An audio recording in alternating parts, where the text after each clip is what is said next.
चलिए अब हम निखिलम आधार विधि द्वारा दो संख्याओं के गुणा का एक अंतिम उदाहरण देखते हैं।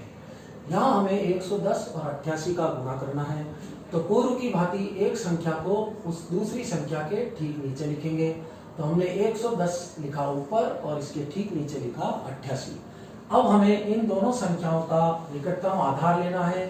तो 110 और 88 का निकटतम आधार लिया 100। अब प्रत्येक संख्या में से आधार 100 घटाते हुए विचलन प्राप्त करेंगे और उस विचलन को संबंधित संख्या के सामने लिखेंगे। तो 110 में से 100 घटाने पर विचलन प्राप्त हुआ प्लस का 10। इसी प्रकार से 88 में से आधार 100 घटाने पर विचलन प्राप्त हुआ -12। इन विचलनों को इनकी संबंधित संख्याओं के सामने हमने इस प्रकार लिख दिया है। अब आ जाए गुणनफल के स्थान पर। यहाँ नीचे हम आड़ी रेखा द्वारा पूर्व की भांति दो खंड बनाएंगे।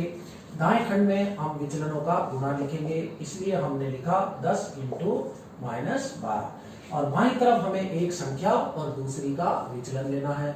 तो हमने लिखा 88 + 10।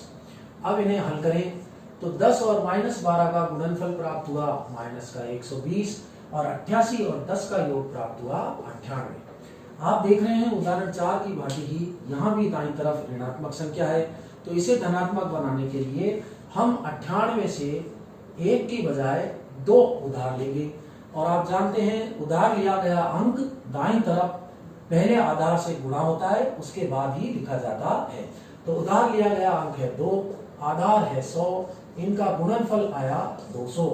तो अब हम देखें 98 में से 2 चले गए तो बाईं तरफ प्राप्त होगा 96 और 2 दाईं तरफ जाकर के आधार से गुणा होकर बन गए 200।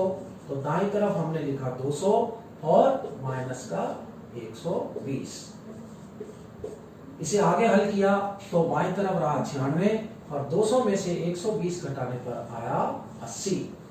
अब इन्हें मिलाने से पूर्व हमें यह जांच करनी है कि जितने आधार में शून्य हो दाईं तरफ उतने ही अंक हैं या नहीं। तो चलिए देखें, आधार में 2 शून्य हैं और दाईं तरफ 2 अंक हैं, यानी संतुलन बन गया। इसलिए अब हम दाएं और बाएं पक्ष को मिला सकते हैं। इन्हें मिलाने पर हमें गुणनफल प्राप्त हो गया 9600।